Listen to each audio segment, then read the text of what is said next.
The WA Department of Education, Duty of Care for Students. Introduction. Like a small state with its laws and policies, the school requires a specific set of rules. This is exactly what duty of care for students suggests. Rationale. According to duty of care, the duty owed to students is not a duty to ensure that no harm will ever occur, but rather a duty to take reasonable care to avoid harm being suffered. Policy issues. Policy importance. According to the official definition of the Department of Education, a duty of care for students is the duty imposed by the law to take care to minimize the risk of harm to another.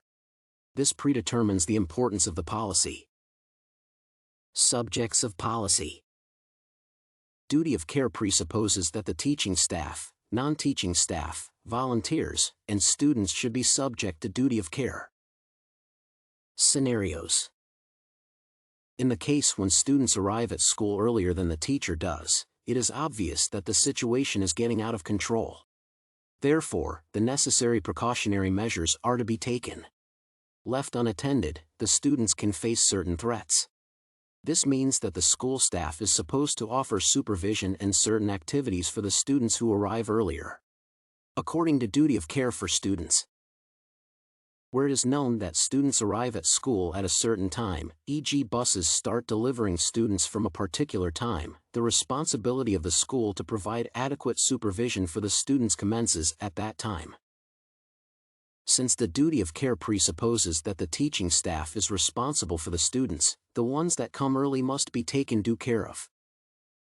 In certain cases, misconceptions can occur concerning the state of health of certain students. Thus, in case a student has problems with his/her tonus, namely, arrhythmia, hypertension, or hypotension, the teacher is supposed to ensure that certain school activities will not bring him/her any harm. Thus, such students are not to take part in school activities involving physical strain. According to the duty of care for students, special care must be taken to protect such students if their condition is known or ought to be known and exposes them to a special risk of injury.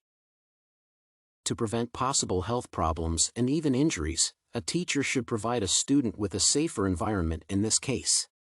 Taking the risk management seriously is the key priority here.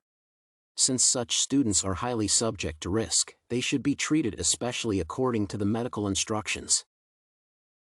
Another point that is to be considered is collecting children after the classes. Supposing a child does not take the school bus to return home but waits until his/her parents pick him/her. However, if the parent is often late and the child is left unattended, there is no other way but to talk to the parent personally or even address to the police. By the duty of care, in the given situation, the school is not responsible for the student. Schools should consider reporting concerns to the Department for Child Protection and/or delivering students into the care of the police if staff members regularly have to wait for significant times with students whose parents have neglected to collect them. Conclusion. It can be considered that duty of care provides sufficient safety for the students. With the help of this policy, both the students and the staff can feel relatively safe. Introducing the relationship between the student and the school, the duty of care is the grounds on which to base school safety on.